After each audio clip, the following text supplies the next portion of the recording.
नमस्कार। Study academy channel पे आपका स्वागत है। Welcome to study academy. तो दोस्तों, इस वीडियो में हम बात करेंगे लोकसभा चुनाव संबंधित टॉप जीके प्रश्न। देखिए, लोकसभा चुनाव शुरू होने वाले हैं, इसकी घोषणा भी की गई। तो लोकसभा चुनाव से संबंधित जो भी स्टैटिक जीके बनते हैं वो सब इस वीडियो में हम बात करेंगे। इंपॉर्टेंट क्वेश्चंस, अगर आप किसी भी परीक्षा के लिए तैयारी कर रहे हैं तो स्टैटिक जीके अथवा करंट अफेयर्स दोनों के लिए हमारे चैनल को सब्सक्राइब ज़रूर करें। वीडियो को अंत तक ज़रूर देखिएगा। काफ़ी इंपॉर्टेंट अच्छे लेवल के क्वेश्चंस लिए गए हैं जो कि आने वाले आगामी किसी परीक्षा के लिए महत्वपूर्ण बिल्कुल रहेंगे। तो चलिए शुरू करते हैं लोकसभा चुनाव टॉप जीके प्रश्न वीडियो। पहला सवाल क्या कह रहा है? 2024 लोकसभा चुनाव का संस्करण कौन सा है? कौन सा संस्करण है, एडिशन है ये? तो इसका सही जवाब होगा ऑप्शन ए। तो 2000 लोकसभा चुनाव जो है ये 18वां संस्करण है। 18वां संस्करण है और इस बार के लोकसभा चुनाव कुल 7 चरणों में होंगे। ये आपको ध्यान रखना है, याद रखना है। इस बार के लोकसभा चुनाव 7 चरणों में होंगे, जिसका पहला फेज जो होगा 19 अप्रैल और आखिरी जो होगा 1 जून। तो इस बीच कुल टोटल मिला के 7 चरणों में होंगे और 16 जून को जो 17वां लोकसभा है वो भंग होगा। ये भी आपको ध्यान रखना है। जो अभी लोकसभा का चल रहा है ये 17वां लोकसभा चल रहा है और हर 5 साल के अंतराल पर होता है। देखिए, सवाल ऐसे भी बन सकते हैं कि लोकसभा कितने वर्षों के अंतराल पर होता है, तो इसका जवाब होगा 5 वर्ष। तो 5 वर्ष के अंतराल पर लोकसभा चुनाव, जिसे आम चुनाव भी कहते हैं, जनरल इलेक्शन, ये कराए जाते हैं।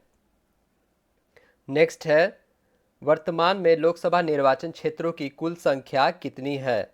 वर्तमान में पूछा है, तो इसका सही जवाब होगा ऑप्शन बी 543। कुछ सालों तक पहले तक ये 545 था, लेकिन फिर 2 एंग्लो इंडियन जो सीट है उसे समाप्त किया गया 2019 में संशोधन द्वारा। तो 2019 में जो 2 एंग्लो इंडियन कम्युनिटी की सीटें होती थी उसे समाप्त किया, तो ये घट के हो गया 543। तो अगर एक सवाल और बनता है कि लोकसभा का मैक्सिमम स्ट्रेंथ कितना है, मैक्सिमम सीट कितना हो सकता है लोकसभा में, तो उसका जवाब होगा 550। पहले था 552। तो जो 2 सीट से एंग्लो इंडियन कम्युनिटी से घटा, तो अब मैक्सिमम स्ट्रेंथ जो है 550 हो गया कुल क्षमता। लेकिन अभी जो चुनाव होंगे 543 सीट पे होंगे।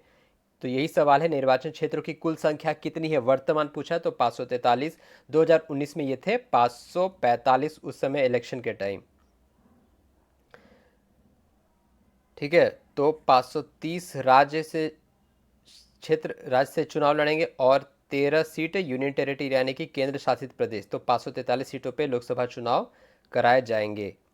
नेक्स्ट है, भारत में पहली लोकसभा के चुनाव कब हुए थे? जो पहला लोकसभा चुनाव था, तो इसका सही जवाब होगा ऑप्शन सी 1951 से 52 के बीच, यानी कि 25 अक्टूबर 1951 से 21 फरवरी 1952 के बीच हुए थे। और उस समय भारतीय राष्ट्र कांग्रेस यानी कि इंडियन नेशनल कांग्रेस आईएनसी ने कुल 364 सीटों पर दर्ज की थी। आपको ये भी पता होना चाहिए, जो पहला लोकसभा चुनाव था वो 489 सीटों पे कराए गए थे, 489 सीटों पे, जिसमें से 364 सीट पे भारतीय राष्ट्र कांग्रेस ने जीत दर्ज की थी और जवाहरलाल नेहरू पहले प्रधानमंत्री बने थे। नेक्स्ट है, भारत के किस राज्य में लोकसभा सीट की संख्या सर्वाधिक है? तो इसका सही जवाब होगा ऑप्शन डी उत्तर प्रदेश। उत्तर प्रदेश में कुल लोकसभा सीटों की संख्या है 80। दूसरे नंबर पे आता है महाराष्ट्र जहां है 48। ठीक है, तीसरे नंबर पे है पश्चिम बंगाल यानी कि वेस्ट बंगाल जहां है 42। बिहार है जहां है 40। तो ये 4 सीट्स आपको याद रखने हैं, सभी याद रखने हैं। इस पर भी एक वीडियो मैं लाऊंगा। तो उत्तर प्रदेश 80, महाराष्ट्र 48, बिहार 40 और पश्चिम बंगाल 42। नेक्स्ट है, स्वतंत्र भारत का पहला लोकसभा सत्र कब आयोजित किया गया था? तो इसका सही जवाब होगा ऑप्शन बी 13 मई 1952। 13 मई 1952 को लोकसभा का गठन हुआ था। माफ कीजिए, तो पहला लोकसभा का सत्र हुआ था, लोकसभा का गठन हुआ था 17 अप्रैल 1952। 17 अप्रैल 1952 को गठन हुआ था, लेकिन जो सत्र था 13 मई 1952 को आयोजित किया गया था। नेक्स्ट है, लोकसभा के सर्वप्रथम अध्यक्ष कौन थे? लोकसभा के सर्वप्रथम अध्यक्ष थे GV मावलंकर, गणेश वासुदेव मावलंकर। दूसरे जो थे MA अयंगर थे। तीसरे थे हुकम सिंह। और अगर आपको पता होना चाहिए जो पहले उपाध्यक्ष थे वो भी थे MA अयंगर, यानी कि इनका नाम था अनंत शयनाम अयंगर। ये पहले उपाध्यक्ष भी थे और दूसरे अध्यक्ष भी बने। तो सबसे पहले जो लोकसभा अध्यक्ष थे, स्पीकर, वो थे GV मावलंकर। वर्तमान में कौन है? ओम बिरला। ओम बिरला वर्तमान में 17वीं लोकसभा के अध्यक्ष हैं, ओम बिरला। नेक्स्ट है, लोकसभा में केंद्र शासित प्रदेशों के लिए अधिकतम कितनी सीट हो सकती हैं? ये पूछा है कितनी सीटें हो सकती हैं, तो इसका सही जवाब होगा ऑप्शन डी 20। ठीक है, राज्य के लिए कितनी हो सकती है? 530, और यूनियन टेरिटरी के लिए 20, यानी कि केंद्र शासित प्रदेश के लिए 20। तो अधिकतम टोटल कितना हो जाएगा? 550। तो ये आपको याद रखना है। लोकसभा में केंद्र शासित प्रदेशों के लिए अधिकतम सीटें हो सकती हैं 20, और अधिकतम राज्यों के लिए हो सकती है 530। नेक्स्ट है, लोकसभा का सदस्य बनने के लिए न्यूनतम आयु सीमा कितनी होनी चाहिए? तो इसका सही जवाब होगा ऑप्शन ए 25 वर्ष। तो लोकसभा सदस्यता बनने के लिए, चुनाव लड़ने के लिए जो मिनिमम आयु होनी चाहिए वो है 25 वर्ष।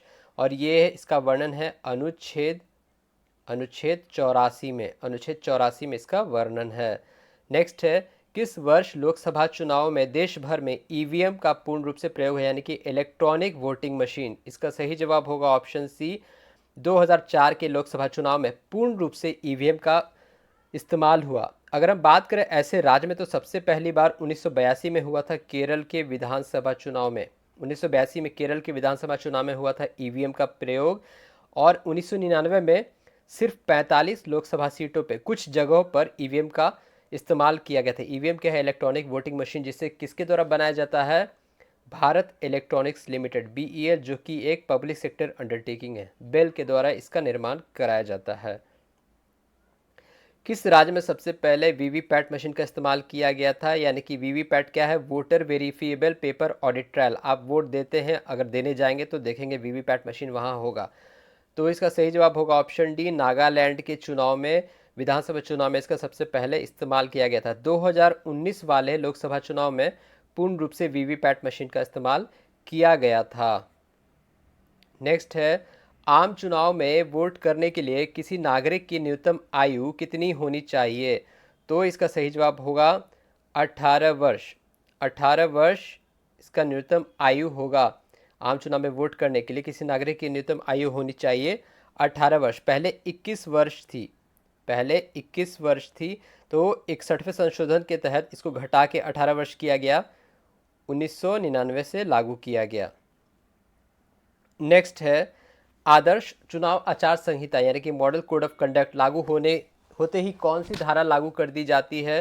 इसका सही जवाब होगा ऑप्शन बी 144। तो यह चुनाव की घोषणा के बाद इलेक्शन कमीशन यानी कि चुनाव आयोग द्वारा कराया जाता है। तो सबसे पहले इसका इस्तेमाल हुआ था 1960 में केरल में। केरल के विधानसभा चुनाव में आचार संहिता लागू हुई थी। अगर बात करें लोकसभा चुनाव, तो सबसे पहले 1962 में आचार संहिता लागू की गई थी। देखिए, संविधान में कोई प्रावधान नहीं है, लेकिन फिर भी इसको लागू किया जाता है। लोकसभा गठन यानी कि लोकसभा की संरचना से संबंधित अनुच्छेद है। इसका सही जवाब होगा ऑप्शन डी, अनुच्छेद 81, आर्टिकल 81। नेक्स्ट है, लोकसभा में महिलाओं के लिए कितने प्रतिशत सीटों की आरक्षण का प्रावधान किया गया है महिला शक्ति वंदन अधिनियम के तहत? इसका सही जवाब होगा ऑप्शन ए 33%, 33% रिजर्वेशन, जो कि लास्ट सितंबर में ये बिल पारित किया गया था नारी शक्ति अधिनियम, नारी शक्ति वंदन अधिनियम के तहत। नेक्स्ट है, वर्तमान में लोकसभा में कितने सदस्यों को केंद्र शासित प्रदेश की जनता सीधे निर्वाचित करती है? यानी कि पूछा जा रहा है कि केंद्र शासित प्रदेश पे कितने सीटों पर लोकसभा चुनाव होते हैं। इसका सही जवाब होगा ऑप्शन बी 13, जिसमें से कि दिल्ली है 7, अंडमान निकोबार है 1 है, चंडीगढ़ है 1, दादरा नगर हवेली दमन दीव कुल मिला के 2 हैं, लक्षद्वीप है 1 और पुडुचेरी है 1। तो 7, 8, 2, 9, 10, 11, 12, 13। तो 13 सीट है यूनियन टेरिटरी में, सबसे ज़्यादा दिल्ली में है। तो 13 सीटों पर जनता सीधे निर्वाचित करती है उम्मीदवारों को। नेक्स्ट है, लोकसभा का सबसे पहली बार विधिवत गठन कब किया गया था? गठन पूछ रहा है। तो पहला सत्र था 13 मई 1952, लेकिन गठन किया गया था 17 अप्रैल 1952 को। नेक्स्ट है, क्षेत्रफल की दृष्टि से भारत का सबसे बड़ा लोकसभा संसदीय क्षेत्र कौन सा है? इसका सही जवाब होगा ऑप्शन डी, लद्दाख। लद्दाख सबसे बड़ा लोकसभा संसदीय क्षेत्र है। अगर बात करें ये ना, इसका मतलब आबादी के हिसाब से तो वो है तेलंगाना का मल्काजगिरी। मल्काजगिरी दूसरे नंबर पे है आबादी के हिसाब से गाजियाबाद। ठीक है, तो ये सब आपको याद रखना है। लद्दाख के बाद आता है ठाणे दूसरे नंबर पे। ठीक है, तीसरे नंबर पे उत्तर बंगाल, ये सब आता है। तो लद्दाख क्षेत्रफल की दृष्टि से सबसे बड़ा और आबादी की दृष्टि से सबसे बड़ा मल्काजगिरी लोकसभा संसदीय क्षेत्र है। सबसे छोटा कौन सा आपको पता होना चाहिए? चांदनी चौक, दिल्ली का चांदनी चौक सबसे छोटा लोकसभा संसदीय क्षेत्र है। नेक्स्ट है, लोकसभा की प्रथम महिला अध्यक्ष कौन थी? तो इसका सही जवाब होगा ऑप्शन सी, मीरा कुमार। मीरा कुमार लोकसभा की पहली महिला अध्यक्ष थी। 2009 से 14 तक ये अध्यक्ष रही थी यूपीए गवर्नमेंट में, कांग्रेस की सरकार में। नेक्स्ट है, लोकसभा को विशेष परिस्थिति में कार्यकाल से पहले कौन विघटित यानी कि भंग कर सकता है? इसका सही जवाब होगा ऑप्शन बी, राष्ट्रपति। प्रेसिडेंट ऑफ इंडिया इससे भंग कर सकते हैं विशेष परिस्थिति में कार्यकाल से पहले। नेक्स्ट है, वर्तमान में लोकसभा में प्रत्येक राज्यों के लिए स्थानों का आवंटन किस पर आधारित है? इसका सही जवाब होगा ऑप्शन ए, 1971 की जनगणना के अनुसार। 1971 की जनगणना के अनुसार प्रत्येक राज्यों के स्थानों का आवंटन है लोकसभा में। 1972 में ये निर्णय किया गया और ये सीटों का आवंटन 2026 तक जारी रहेगा। 2026 में परिसीमन किया जाएगा। उसके बाद लोकसभा में सीटों की संख्या बढ़ाई जाएगी। नेक्स्ट है, भारत के प्रथम मुख्य निर्वाचन आयुक्त यानी कि चीफ इलेक्शन कमिश्नर कौन थे? इसका सही जवाब होगा ऑप्शन ए, सुकुमार सेन। सुकुमार सेन थे पहले मुख्य निर्वाचन आयोग। दूसरे थे केवी सुंदरम। सबसे ज़्यादा इनका कार्यकाल था 9 साल तक। केवी सुंदरम का 9 साल तक कार्यकाल था। पहली महिला निर्वाचन आयुक्त कौन थी? वी.एस. रमादेवी, जो कि 25 नवंबर 1990 से 12 दिसंबर 1990 तक ही रही थी। इसके बाद टी.एन. सेशन बने थे मुख्य चुनाव आयुक्त। वर्तमान में कौन है chief election commission? Rajiv Kumar, यानी कि मुख्य चुनाव आयुक्त वर्तमान में राजीव कुमार। तो ये था लोकसभा चुनाव से संबंधित महत्वपूर्ण जीके। आप बाकी की वीडियो चैनल पर जरूर देखें और चैनल को सब्सक्राइब ज़रूर करें। वीडियो देखने के लिए आपका धन्यवाद। Thank you.